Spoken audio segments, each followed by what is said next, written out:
Hello नमस्कार दोस्तों, स्वागत है आप सभी का। हम टीचर्स एग्जाम के लिए मनोविज्ञान की कक्षाई नोट्स पैटर्न पे देख रहे थे, जिसके अंतर्गत देखिए पिछली क्लास में हमने अधिगम से संबंधित मुख्य विशेषताएं, परिभाषाएं और अधिगम के जो प्रकार हैं उनकी हमने बात की। आज हम पढ़ने वाले हैं बालक किस प्रकार सीखते हैं, किस प्रकार से पूरी प्रोसेस होती है, क्या क्या इसके अंतर्गत आता है, वो सभी चीजें आज इस लेक्चर के अंतर्गत हम बात करेंगे। देखिए, सीखने के प्रकार कौन कौन से हैं, सीखने के पक्ष कौन से हैं और सीखने की विधियां कौन कौन सी है। तो पहले हम सीखने के प्रकार की बात करें तो सीखने के मुख्य रूप से 3 प्रकार होते हैं।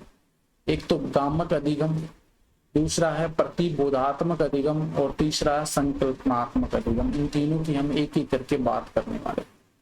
सीखने के पक्ष की हम बात करें तो सीखने के पक्ष में संज्ञानात्मक पक्ष होता है, क्रियात्मक पक्ष होता है, भावात्मक पक्ष होता है। देखिए नाम से पता चल रहा होगा, संज्ञानात्मक मतलब मानसिक क्रिया से संबंधित है, क्रियात्मक का मतलब हाथ पैर चलाने से संबंधित है और भावात्मक मतलब फीलिंग्स जो होती हैं अंदर से, जो हमारे भाव आते हैं, सुख दुख प्रेम, ये सभी आपके भावात्मक पक्ष के अंतर्गत आ जाएंगे।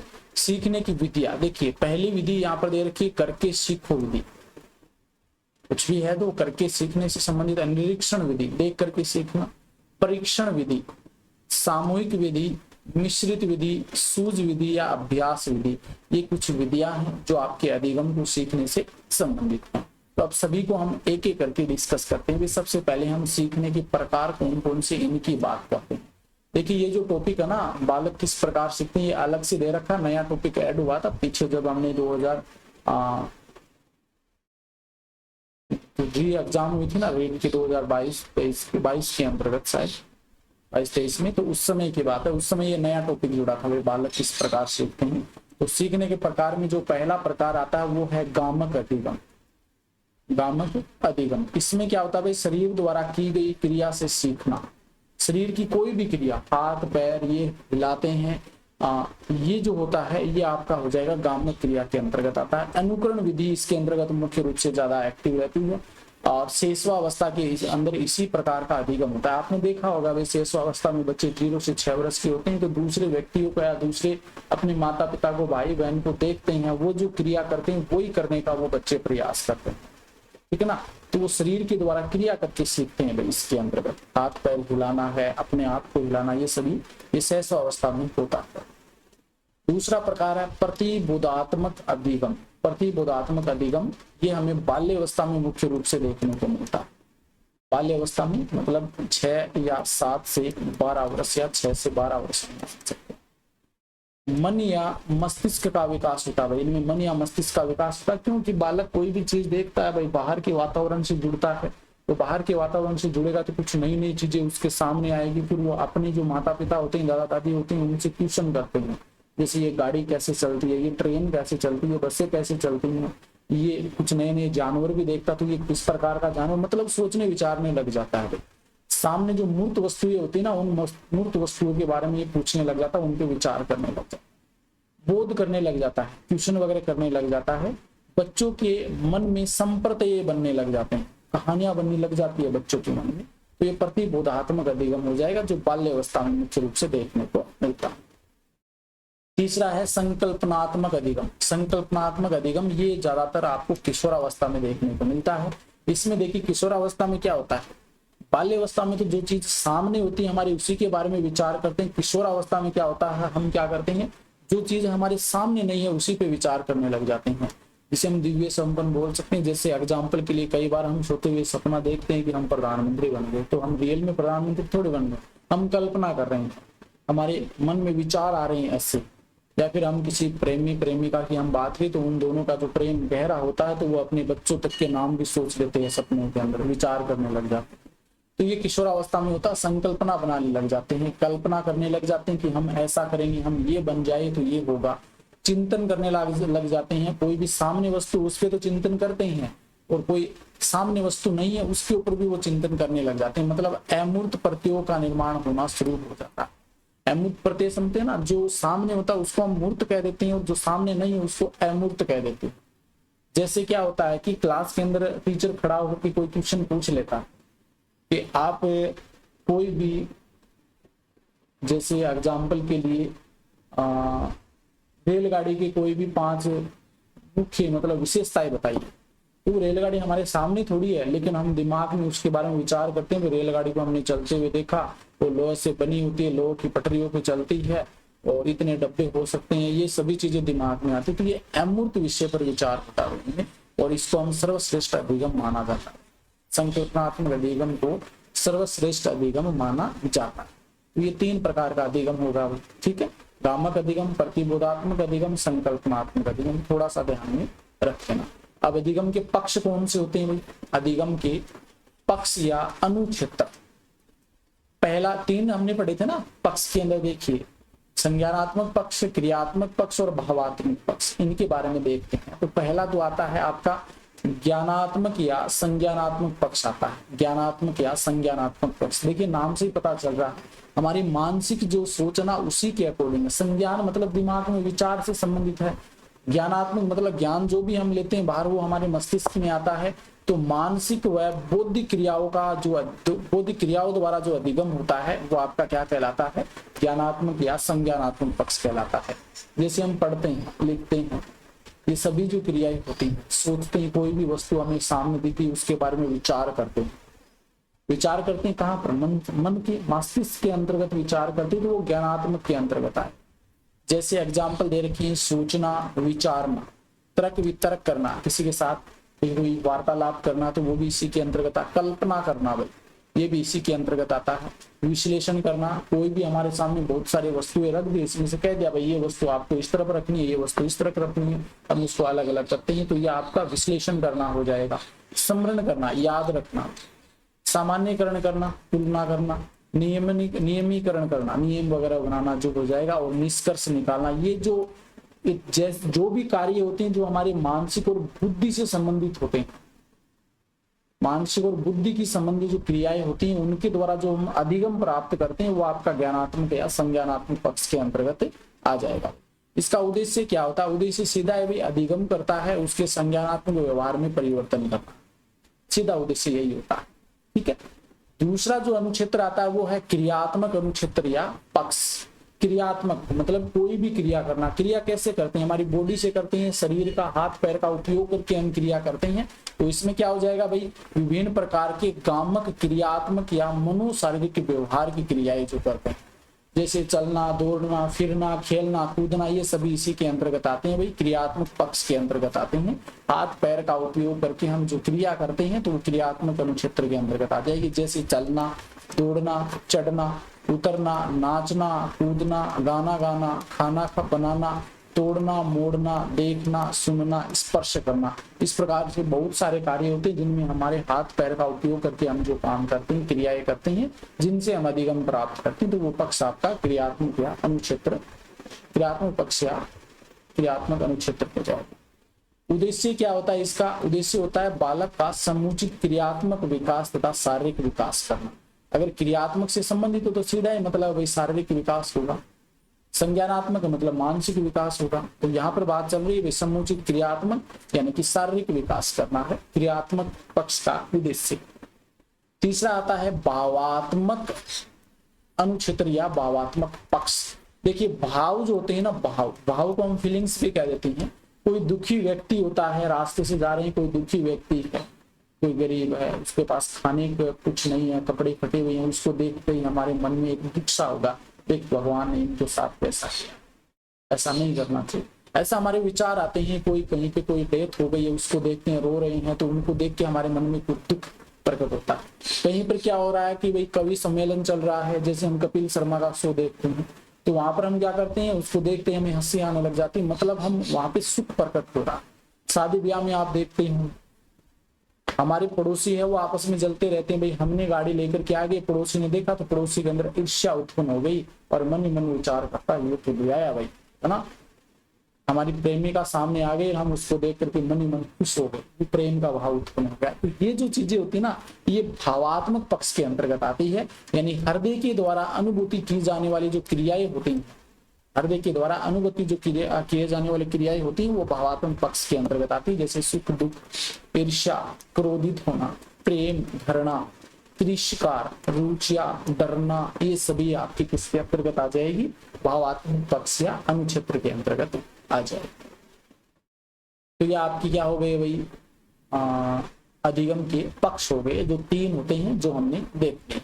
अधिगम के सोपान की बात कर लेते हैं भाई। अधिगम के सोपान या प्रक्रिया। सोपान का मतलब क्या होता है भाई? अधिगम प्रक्रिया किस प्रकार से चलती है, कैसे हम अधिगम प्राप्त करते हैं, तो वो अधिगम के सोपान होते हैं भाई। सीखना एक विस्तृत व्यापक मानसिक प्रक्रिया है। सीखना जो है ये एक विस्तृत लंबी चौड़ी प्रक्रिया है, ये व्यापक मानसिक क्रिया है। निरंतरता का गुण इसमें देखने को मिलता है। सीखने के अंदर निरंतरता का गुण पाया जाता है।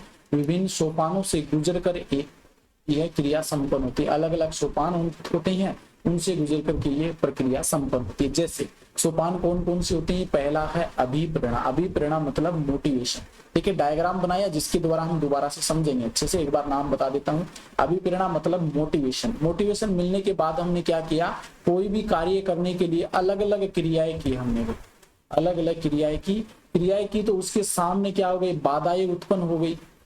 बाधाएं उत्पन्न होने के बाद बाधाओं को हमने पार कर लिया, तो पार करने के बाद हमें पुनर्बलन मिला भाई। पुनर्बलन मिलने के बाद में जो अनुभव हमें प्राप्त हुए उनको हमने संगठित किया, और संगठित करने के बाद हमें लक्ष्य की प्राप्ति हुई। ये आपके 6 सोपान यहाँ पे दे रखी हैं। 6 को यहाँ पर हम एक बार डिस्कस कर लेते हैं। सबसे पहले मनुष्य की बात करते हैं। मनुष्य पर्सन जो होता है, मनुष्य जो होता है, इसको प्रेरणा मिली भाई, मोटिवेशन मिला। मोटिवेशन ये मिला कि आपको टीचर्स के एग्जाम की यानी कि 2nd ग्रेड की वैकेंसी आई हुई है और 2nd ग्रेड की आपको तैयारी करनी है। ठीक है, ये मोटिवेशन मिलेगा। या फिर और भी बहुत सारे कार्य होते हैं, इनके लिए मोटिवेशन मिलता है। ठीक है, मोटिवेशन मिलने के बाद, प्रेरणा मिलने के बाद उस व्यक्ति ने क्या किया? अलग अलग क्रियाएं करनी शुरू कर। अलग अलग क्रियाएं मतलब कि भी किसी कोचिंग के बारे में, किसी कोचिंग से संबंधित नोट्स उन्होंने पढ़ लिए। अगर हम स्टडी से संबंधित यहाँ पे लेके चलेंगे भाई, 2nd ग्रेड की वैकेंसीज आई हुई हैं, उनकी वो तैयारी करना चाहता है। मोटिवेशन मिला उसे कि वैकेंसी आई हुई, इतनी सारी वैकेंसी, हमारा सिलेक्शन हो जाएगा भाई, सरकारी नौकरी एक मोटिवेशन के रूप में हो गया।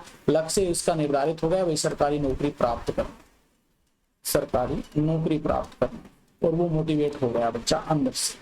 मोटिवेट होने के बाद इन्होंने वेरियस क्रियाएं की भाई, विभिन्न अनुक्रियाएं की। विभिन्न अनुक्रियाएं मतलब इन्होंने क्या किया? कोचिंग के नोट्स पढ़े भाई, कोचिंग के नोट्स पढ़े, किताबें पढ़ी, और उनका सिलेबस जो होता है वो भी पढ़ा। तो ये अलग अलग क्रियाएं उन्होंने की। पढ़ने के तरीके अलग अलग इस्तेमाल किए, अलग अलग टीचर से उन्होंने पढ़ा। अब टीचर से पढ़ते हैं, कोचिंग की किताबें पढ़ते हैं या किताबों को उन्होंने पढ़ा, तो उस समय उनके सामने बाधाएं उत्पन्न हो गई। बाधाएं क्या हुई? बाधाएं ये उत्पन्न हो गई, उनको समझने में समस्या आ रही थी भाई, किस प्रकार से पढ़ें, क्या पढ़ें, क्या इसमें छोड़ें, इतनी लंबी चौड़ी बुक हम कैसे पढ़ सकते हैं, कैसे याद करें। तो ये बाधाएं देखने के बाद किसी अगर टीचर के, अच्छे टीचर्स के संपर्क में आ गए, तो उन्होंने हमने बताया कि इस प्रकार से हमें पढ़ना, तो हमने उसके बाद में क्या किया? सही क्रिया की भाई। बाधाएं आने के बाद बाधाओं को पार करके हमने क्या किया? सही क्रिया की। करेक्ट सही क्रिया करने के बाद करेक्ट रेस्पॉन्स देने के बाद हमें क्या मिला? पुनर्बलन मिला। पुनर्बलन मतलब हमें वो सब कुछ याद होने लगा और हमने क्या किया? उस एग्जाम को अच्छे से दे दिया।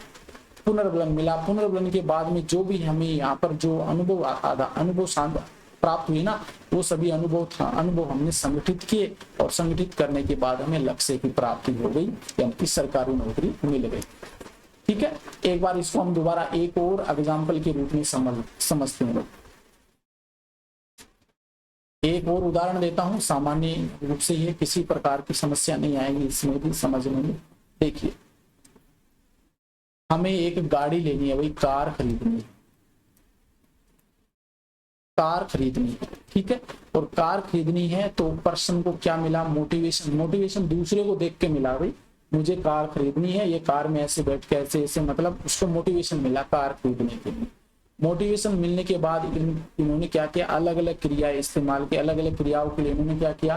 कहीं किसी स्थान पे जानकारी प्राप्त के लिए भाई कहीं होंडा के पास गए, कहीं पर हम सुजुकी के पास गए, अलग अलग मतलब कंपनियों के पास जाकर के अलग अलग क्रियाएं की हमने। लोन के लिए अप्लाई किया, ये सभी क्रियाएं की। तो लोन में देरी हो गई, यानी कि विभिन्न क्रियाओं के अंदर लोन के लिए अप्लाई किया भाई, और भी अन्य क्रियाएं हैं वो हमने की। करने के बाद उसके सामने बाधाएं उत्पन्न हो गई। बाधाएं क्या होगी भाई? लोन में देरी होगी, लोन के लिए जो हमें कागज चाहिए वो बनवानी है, तो वो भी बाधाओं के अंतर्गत आ जाएंगे। इसके अलावा पैसों की लोन करने के बाद भी पैसों की समस्या हमारे सामने आ गई, तो ये कुछ समस्या आ गई ना। अब उन समस्याओं को हमने पार कर लिया, पार करने के बाद हमने सही क्रिया की, भाई कोई अच्छी कंपनी के पास गए, वहां से हमने लोन कर लिया, 5 या 10 लाख लोन कर लिया, उससे हमारी गाड़ी आ सकती है और सही गाड़ी वाली कंपनी के पास हम पहुंच गए, सही क्रिया की, तो हमें पुनर्बलन मिला। पुनर्बलन मतलब हम वो गाड़ी खरीद पाए। गाड़ी खरीदने से संबंधित और शुरुआत से लेकर जो भी उनको अनुभव हुआ उसका उन्होंने संगठित किया, किस प्रकार से उन्होंने क्रिया की, किस प्रकार से उन्होंने पैसे प्राप्त किए, किस प्रकार से उन्हें गाड़ी मिली और अंत में उन्हें लक्ष्य की प्राप्ति यानी कि गाड़ी उन्होंने खरीदी। ठीक है, तो ये जो क्रिया होती है, अलग और भी एग्जाम्पल दे सकते हैं भाई, इस प्रकार से समझ सकते हैं। मतलब सीखने की जो प्रोसेस होगी ना, ये इसी प्रकार से चलेगी। ठीक है ना, ये आपके 6 सोपान होते हैं जो आपको याद रखने भाई। अब आगे हम बात कर लेते हैं अधिगम को प्रभावित करने वाले कारक कौन कौन से होते हैं। तो पहला होता है सीखने की इच्छा, सबसे महत्वपूर्ण कारक है भाई। अगर सीखने की प्रबल इच्छा होती है तो बालक तीव्रता से सीखता है। अगर हमारी कोई भी चीज सीखने की इच्छा ही है तो हम प्रबलता से, अगर प्रबल इच्छा तो हम आसानी से या तीव्रता से सीखते हैं। हमारी इच्छा ही नहीं है, नीति नहीं है हमारी पढ़ने की, तो हम कोई फायदा नहीं है भाई पढ़ने का, चाहे पूरे दिन माथा खपाओ उपरोक्त किताबों के अंतर्गत। अगर हमारी इच्छा ही नहीं है तो कोई मतलब नहीं निकलता। अगर इच्छा तो हम तीव्रता से वो याद भी हो जाता है। इच्छा नहीं होने पर सीखने में कठिनाई का अनुभव होता है। अध्यापक को बालकों को पढ़ाते समय रुचि व जिज्ञासा को जागृत करना चाहिए। अगर टीचर्स होते हैं ना, इनको बालकों को पढ़ाते समय उनके अंदर रुचि और जिज्ञासा है उसको जागृत करना चाहिए, जिससे कि बालक अच्छे से सीख पाए। आपने देखा होगा कई बालक होते हैं उनको स्कूल तक टीचर्स छोड़ के तो आ जाते हैं, लेकिन उनकी पढ़ने में बिल्कुल ही रुचि नहीं होती, वो इधर उधर शरारत करते हैं, बच्चों के साथ झगड़ा करते हैं, क्योंकि उनको सीखने की बिल्कुल ही इच्छा नहीं होती।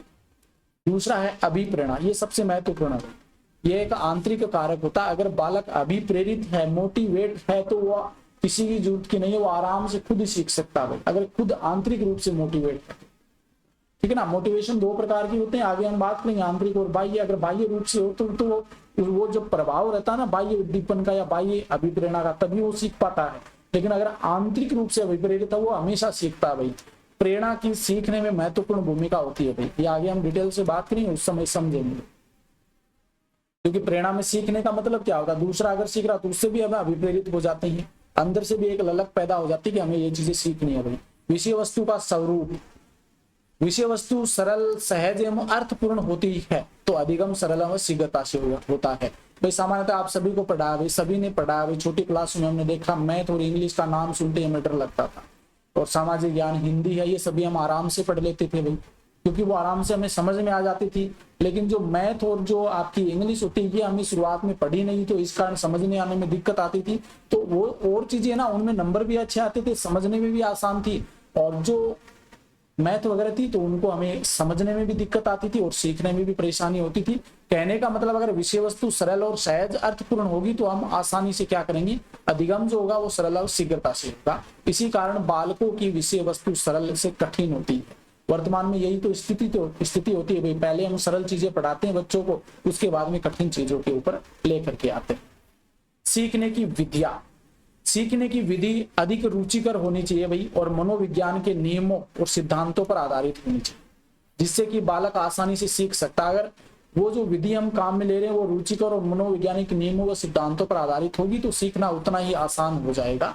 जैसे प्रारंभिक कक्षाओं के अंदर हम खेल पद्धति इस्तेमाल कर सकते हैं, करके सीखो जो विधियां हैं ये हम अधिक इस्तेमाल कर सकते हैं भाई। खेल खेल में सिखाना, कुछ भी काम करके सिखाना, तो ये विधियां होती है जो सीखने की संबंधित होती है। शारीरिक व मानसिक स्वास्थ्य भी महत्वपूर्ण है सीखने के लिए। हम शारीरिक रूप से बीमार है तो सीखने में रुचि नहीं हो पाएगी भाई। मानसिक रूप से थकावट या मानसिक सरदर्द वगैरह हो रहा तो भी हमें सीखने में रुचि नहीं ले पाएंगे भाई, आसानी से सीख नहीं पाएंगे। सीखने का समय व थकान, पाठशाला में शुरुआती जो क्लास होते हैं, शुरुआत में जो क्लास आते हैं पाठशाला में, पहला दूसरा तीसरा चौथा, मतलब आधी छुट्टी से पहले की बात करें तो वो क्लास जो होती है वो बच्चे जो होते हैं उनमें ज्यादा एक्टिव होते हैं भाई, अधिक तीव्रता से सीखते हैं भाई। उनकी सीखने की गति जो होती है बहुत ज्यादा तीव्र होती है शुरू के क्लास में, और फिर धीरे धीरे तीसरा चौथे के बाद में पांचवा छठा ऐसे लगता ना तो वो सीखने की गति धीमी हो जाती है। आपने देखा होगा 7वीं 8वीं पीरियड में बच्चे घंटी की तरफ देखते हैं भाई, कब घंटी बचे और हम घर जाएं। परिपक्वता व आयु, अधिगम परिपक्वता के अनुसार चलता है भाई। हम जैसे जैसे परिपक्व हो जाते हैं अधिगम भी अच्छे से हो जाता है। सीखने का उचित वातावरण, वातावरण भी अच्छा होना चाहिए। अगर वातावरण हमें दूषित मिल रहा, अच्छा नहीं मिल रहा, तो सीखने की विधि है या सीखने की गति है वो प्रभावित होगी। वो वातावरण उन्हें मिलना चाहिए जो उनके नेत्रों को या उन्हें अच्छा लगे, उन्हें सामान्य लगे। अगर वातावरण अच्छा नहीं मिलेगा तो वो सीखने की गति प्रभावित होगी।